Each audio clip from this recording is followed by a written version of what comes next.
Want to do a quick video on this is a 2017 Rzr xp4. It's the xp1000, xp4, whatever they call it, 4-seater.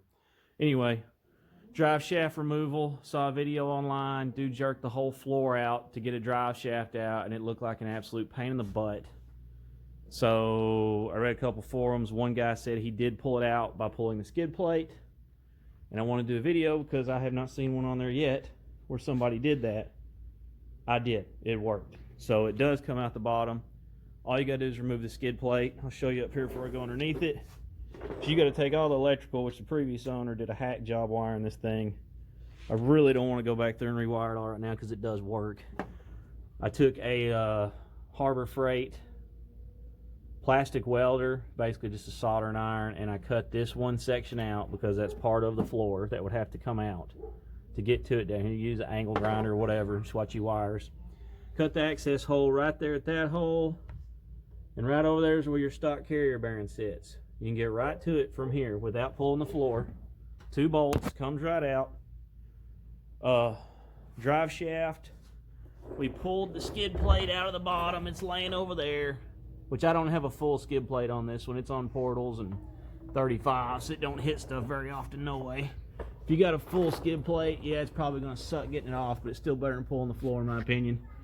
Skid plate out, that's the front one going back in. You got wide open under here. Right here is where the carrier bearing would sit.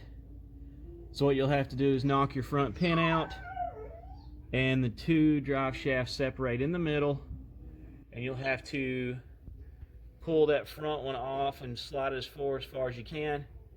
And I think I slid the back. You got to play around with it, just however you can get it to separate in the middle. Once it separates in the middle, the front and rear shaft slid right out through the back of this, right up through there. How I'm sliding the front one's going in right now from the back. You can see it there. I don't know. And it slides just right through there. Which, like I said, mine's on portals. It sits up pretty high, so you may have to jack it up, play around if yours is stock to squeeze it through there. But way easier, man. I had the thing out in 10 minutes. Without anything major. And I will say this, I ordered one of those ball joint presses. So I've always been tired of beating them in with a hammer. And it bent the freaking yoke. That was pretty crusty. And you can see that one ear cocked over. It popped, flew out, and when I went to put it back together, that's not going to work. Also, the 883, I believe it was, or 33. I don't know, I went to O'Reilly's, let's see here. 338, universal joints put back in it, lifetime warranty. You have to grind this part right here a little bit. There it goes, zoomed in. You got to grind on that to get the clips in because they're just a hair bit different. I had to do all of it. Drive shaft, every one of them. I had to grind it just a hair. The New York yoke I ordered came with a U-joint, same crap, didn't fit, got to grind it. But anyway, so be careful when you pull them out. I went ahead and ordered a upgraded carrier bearing. I'll show you over here. Super ATV one's like $100-something. Amazon China one, I think it was $40-50. Got here in 2 days. Exact flipping copy. Got the grease fitting goes through there. Greases the bearing. We'll try it. I'm almost positive a Super ATV bearing would fit it, but whatever if it goes out. Cheap, try it. Better than what was in it. What was in it was absolutely shot. But yeah. Not that hard when you do it that way. I was really dreading pulling this floor out. Very glad I didn't have to do it. Made it way easier in my opinion. Just slide it in, slide it out. I'll have it back in here surely in 10 minutes. But anyway, I would try to show doing it, but I don't got a tripod for this camera, and I need both my hands to slide. Right there's the shaft going. Front shaft sliding right through there. Right in under that cross member. Goes right up where it needs to be. Slide the next one in. Throw the carrier bearing on. Like I said, hit it through the top hole. Nothing to it. Pretty simple. But anyway, just want to do a video. Like I said, I've not seen anybody post a video on a freaking 4-seater changing the drive shaft without pulling that whole floor out.